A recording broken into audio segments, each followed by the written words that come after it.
Hello, today you join me for something a little bit different and I thought I'd have a bit of fun with this video. So what I've decided to do is take 15 of the fastest cars on the planet and put them against each other. They're kind of head to head, but based on statistics only. Okay, now I'll put a list of the cars up on the screen now so that you can see. I've gone for a wide variety of cars, okay? Everything from a Caterham to a Lamborghini to a Ferrari, McLaren, Dodge and so on. Now I've only gone for one car from each manufacturer, okay, to keep it fair. But also, what I've tried to do is to avoid hypercars. So there's no Pagani's in here, no Koenigsegg's, none of the ridiculous limited edition models that Lamborghini and McLaren seem to release every other week. Okay, these are more run-of-the-mill supercars, not the hypercars, okay? To that end, you'll see, for example, there's the Mercedes AMG GTR in there. Not the GTR Pro, okay, because that's limited edition. Not the Black Series, again, because that's an extremely limited edition. I'm talking about the run-of-the-mill, the everyday supercars, if there can be such a thing. And so on to my extremely scientific methodology for testing these cars against one another. Now, it seems to me it's a little pointless just comparing cars by their 0 to 60 times or their top speeds or something like that, because they're so close together. Pretty much any supercar is going to do 0 to 60 around 3 seconds or under and around 200 miles an hour. You know, it becomes a very dull comparison. So what I've done is I've added weight into the mix as well, okay? Because your car can have 1,000 brake horsepower, but if it weighs the same as a bus, it's not going to be particularly quick. Okay, so my formula is thus. I've taken the power and the torque figures for each car, and what I've done is divide them by the weight. So I've got a power to weight ratio, and I've got a torque to weight ratio. Add those together, add the car's top speed, then divide that figure by the standing quarter of a mile time, and divide that figure again by the 0 to 60 time. So the higher the first three figures are, the better. Power to weight ratio, torque to weight ratio, top speed. That'll give you a big number. Divide it by the standing quarter time. Now the lower that number is, the lower that larger figure is going to be divided by. And same again with the 0 to 60 time. Okay, and that will give you a single figure. Scientific-ish, you know, maybe not, but like I say, it's just a little bit of fun. And before the comments get flooded with people saying that their mate Bazza's got a BMW and he put it on a dyno and it got 1,000 brake horsepower and only weighs 2.5 kilos and all my figures are wrong, just ask yourself this: why are you getting upset about a light-hearted video on the internet, and does it really matter? Okay, now I've tried to use the manufacturer's figures where possible, and if not, I've kind of taken an average from figures available all across the internet. Right, so without further ado, let's get into it. Okay, so in at last position, number 15, is the Mercedes AMG GT-R I mentioned a few moments ago. Now I feel a bit bad this coming in at last place. I mean, there's nothing wrong with this car at all. It's let down by some relatively poor performance figures in this company and fairly average power and torque figures. Now, in terms of Mercedes AMG, I did also look at the GT63S and the E63S as potential contenders here. However, they were really hampered by being a lot heavier, okay, which really killed their figures across the board. In 14th position, it's the BMW M8 Competition. Reasonable figures across the board here. What probably lets it down is that slightly lardy weight, to be honest.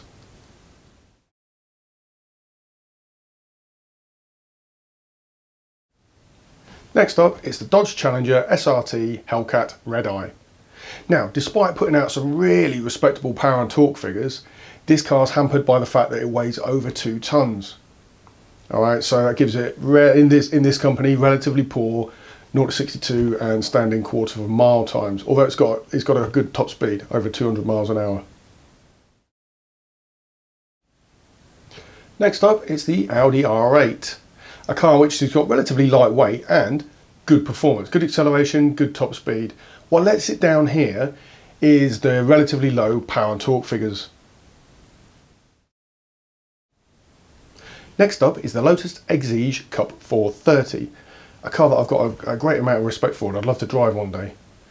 Now this is a lightweight car, so although its performance figures are okay, although it tops out 174, so it's one of the slowest cars here.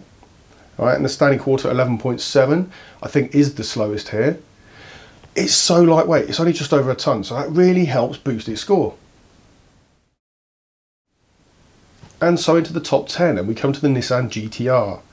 This is a car with, in this company, relatively low power and torque. However, it's always been renowned as a monster performance car in a straight line. So extremely fast 0 to 62 time and standing quarter time, and a very respectable top speed of 196 has seen it secure a top 10 finish. Next up, in at number 9, is the Aston Martin DBS Superleggera, a car which in truth is probably more at home cruising the continent as a GT car than it is in this kind of performance head-to-head race. However, it does well. It's got high power, it's got high torque, 211 mile an hour top speed, relatively lightweight. Okay, so it holds its own well here. Next up is the Lamborghini Aventador SV. And the reason I've gone for the SV and not the SVJ, which is lighter and faster, is simply because, like I said at the top of the video, I'm not including those extreme limited runs, and they only made about 900 of the SVJs, so here we are with the SV. Which there's nothing bad about this when you look at these figures across the board, they're all good. However, we're now getting to the sharp end, and every single figure matters. In at number 7 is the Ford GT, which is actually the most expensive car in this list at more than £420,000 here in the UK. Reasonable figures across the board cement its position, low weight, and it's got a high top speed of 216 miles an hour. 6th position goes to the Chevrolet Corvette ZR1, noticeable for having the second highest torque figure in this entire list, 969 Newton meters, monstrous amount of torque, and a 214 mile an hour top speed as well, very high. And so into the top 5, and we have the Porsche 911 Turbo S, a car which is renowned for its acceleration abilities. As such, it's got some of the best figures in this entire list, combined with a decent 205 miles an hour top speed. Next up then, and it's the Tesla Model S P100D. As you would expect, it's got the highest torque figure in this entire list. Now, great acceleration, it's the fastest 0 to 62 car here. However, if anything lets it down, it's the relatively low top speed, 163 miles an hour, and that weight. I mean, you stick all those batteries in a car, it adds a lot of weight. It's by far the heaviest car here. Into the podium positions, and it's the McLaren 720S. This is another car that's famed for its acceleration abilities, and it's got good figures across the board, combined especially with a very low weight.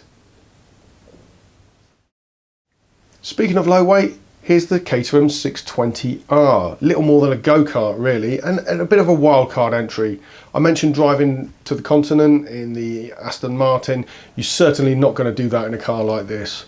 Okay, different tools for different jobs. But in the context of this race, that 610 kilo weight really fired it up this list, even with that relatively low top speed of 155 miles an hour, which makes it the slowest car here. So, onto our eventual winner, and it's the Ferrari SF90, and to be honest, it's not even close. This car puts out 1000 HP of power, 800 Newton meters of torque. It's got fantastic acceleration figures. It's the only car on the list that dips under 10 seconds for the standing quarter. Okay, and that's seen it climb to the top of this list relatively easily, has to be said. I mean, it's not a cheap car. This car cost £376,000, but it's still cheaper than the Ford GT that I mentioned before. So there you go, there's the winner. And when you compare the full list together, it's relatively easy to see how the Ferrari won. There's a lot of standout figures in this list, the Ferrari ones I've just mentioned, obviously. The Tesla has got some great standout figures, well, some great standout figures and some bad ones as well, with that 2.2 tons in weight. However, very fast acceleration, loads of torque. The very low weight on the Caterham, even though it's got low power and torque. High torque again on the two American muscle cars there, the ZR1 and the Hellcat. And really, it's a very, very interesting list to look at, contrast and compare. So here you go, here are all the figures, and here's how I came to my top 15 fastest production cars. So there you go. I hope that was informative, interesting, or fun. Hopefully it was fun. I look forward to being told by everyone on the internet what I did wrong, why I picked the wrong cars, so on and so forth. If so, well, I refer back to my comment at the start of the video about it's just a bit of fun. Don't get bent out of shape about it if your favourite car didn't win. Okay, so as always, thank you very much for watching. I hope you enjoyed the video, and I'll catch you next time.